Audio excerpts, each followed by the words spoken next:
হয় নিশ্চয়কৈ আজিও ধৰিব পৰা নাই বন বিভাগে বোকাখাটৰ যি নৰখাদক বাঘটোক।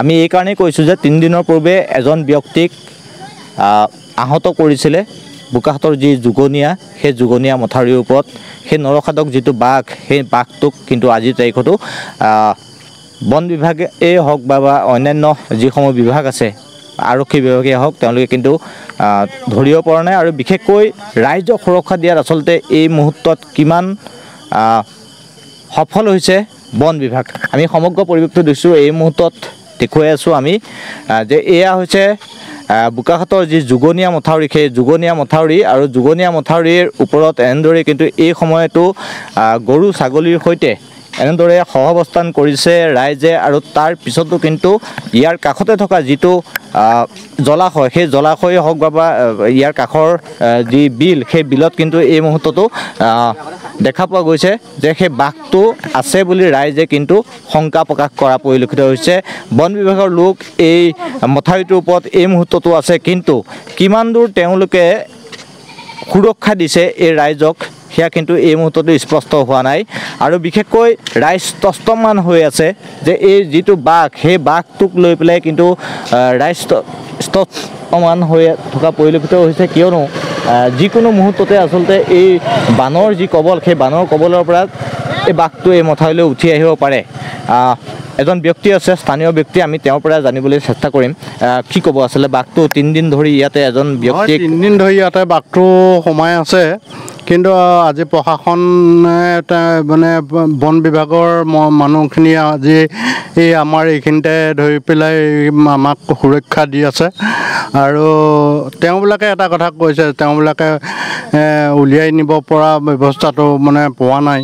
আৰু ব্যৱস্থাটো কেনেকৈ পাৰিব, নোৱাৰে এক প্ৰকাৰে, কাৰণ তেওঁবিলাকে টেংকলেছ কৰি পেলাই মানে তেওঁবিলাকে নিয়া কথাটো ভাবিছিলে, কিন্তু বামতহে পাৰিব। কিন্তু দত আছে যদি দত নোৱাৰে নহয়, দত মানে হেৰিটো বেজী মাৰি পেলাই হেৰি কৰি দিলে মানে ডুবি গুচি গ'লে, বাঘটো ডুবি গুচি গ'লে আমিতো বোলে হেৰি কৰিব নোৱাৰিম, বোলে বচাব নোৱাৰিম।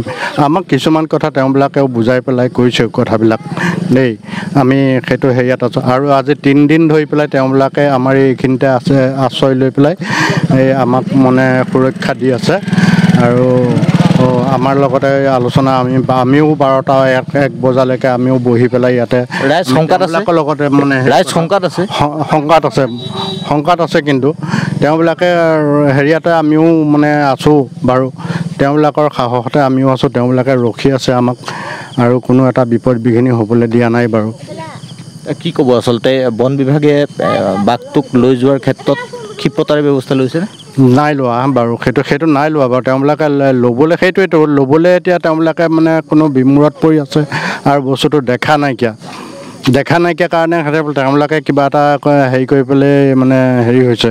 এতিয়া বাঘটো ক'ত আছে বুলি আপোনালোকৰ ৰাইজে জানে? এতিয়া আমাৰ এজনে মানে মেঠাৰি কাষতে পাইছে বুলি পেলাই আমি কোৱা শুনিছোঁ, কিন্তু আমি নিজে চকুৰে আমি দেখা নাই এতিয়ালৈকে।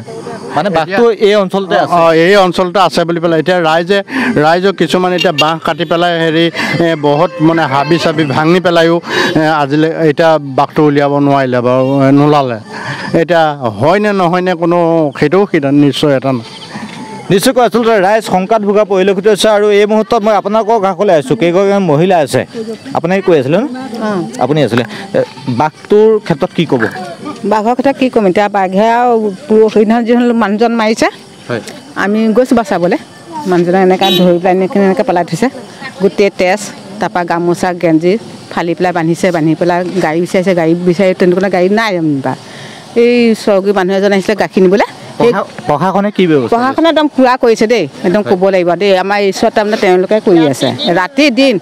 আমি তাৰমানে আমাৰ ৰাইজে গোটেই সোপা লগতে গৈছে কৰিবলৈ, আৰু এইখিনিতে আহে অকণ তাৰপৰা বেয়াও লাগে আমাৰ, মুখৰ আগতে বহি থাকে, আমি ভাত পানী খাই পেলাই বহোঁ এইখিনিতে, তেওঁলোকো আহি পেলাই আমাক কয়হি যে আপোনালোকে শুৱকগৈ, আমি বহি আছোঁ। এতিয়া ক'ত আছে বুলি গম পায় আপোনালোকে? এতিয়া আমি আজি দেখা তেনে সেইখিনিতে দেখিছোঁ, 3গৰাকী মানুহে দেখিছে, এই অঞ্চলতে আছে, এই ইয়াতে আছে। 3গৰাকী এটা দেখিছে, এই পানী পাত মেঠাইলৈ উঠোঁতে তেওঁ তাৰমানে থিয় হৈছেহি। তাৰপৰা আমাৰ ওচৰৰ ল'ৰাতে নাৱলৈ আহিছিলে, ধপধপ মাৰি দিলে, ঠাইতে আকৌ বামলৈ ঠিক হ'ল। এতিয়া প্ৰশাসনে বিচাৰি আছে বাৰু কি কয়। নিশ্চয়কৈ আচলতে এই মুহূৰ্তত যদি আমি কওঁ যে এনেদৰে কিন্তু একদম তস্তমান হৈ আছে, ভয়ত ৰাইজ আকুল হৈ থকা পৰিলক্ষিত হৈছে কিয়নো বানৰ কবলত পৰা এই ৰাইজসকলৰ কাষলৈ এই মুহূৰ্তত প্ৰশাসনৰ লোক আহিছে তেওঁলোকে যৎপৰোনাস্তি আছে চেষ্টা চলাইছে বন বিভাগ আছে বোকাখাট আৰক্ষী আছে তাৰ সমান্তৰালকৈ আৰু বিভিন্ন ব্যক্তিসকল আছে সামাজিক ব্যক্তিসকল আছে কিন্তু তাৰ বিপৰীতে দেখা গৈছে যে এই যিটো বাঘ সেই বাঘটো কিন্তু ঢেকীয়াপতীয়া যিটো প্ৰকাণ্ড বাঘ সেই বাঘটো কিন্তু উলিয়াই নিয়াৰ ক্ষেত্ৰত এই মুহূৰ্ততো বন বিভাগ সক্ষম হোৱা নাই আৰু ৰাইজ কিন্তু এই মুহূৰ্ততো ভয়ত আকুল হৈ আছে কিয়নো 3 দিনৰ পূৰ্বে এজন ব্যক্তি যিহেতু এই বোকাখাটৰ যি যুগনীয়া সেই যুগনীয়াৰ যি মথাউৰি সেই মথাউৰিৰ পৰা তেওঁক চুচুৰাই লৈ গৈছিলে সেই বাঘটোৱে আমি ইতিমধ্যে বাতৰি সম্প্ৰচাৰ কৰিছোঁ আৰু তাৰপিছতো এই যিসকল ৰাইজ সেই ৰাইজো কিন্তু এই মুহূৰ্ততো গৰু ছাগলীৰ মহৰ সৈতে এই মুহূৰ্তত তেওঁলোক কিন্তু এই মথাউৰিটোতে অৱস্থান কৰিবলগীয়া হৈছে একাকাৰ হৈ আছে তেওঁলোকৰ পৰিৱেশ কিন্তু এই মুহূৰ্তত যদি আমি কওঁ যে কি বিশেষ পদক্ষেপ গ্ৰহণ কৰে বন বিভাগে বা বোকাখাট প্ৰশাসনে সেয়া কিন্তু সেই বাঘটো পিঞ্জৰাবদ্ধ কৰাই হওক বা টেংকুলাছ কৰি পেলাই পিঞ্জৰাবদ্ধ কৰাই হওক বা অন্য কি পদ্ধতি গ্ৰহণ কৰি সেই ৰাইজক সকাহ দিয়াহে কিন্তু পৰৱৰ্তী সময়ত লক্ষণীয় হ'ব।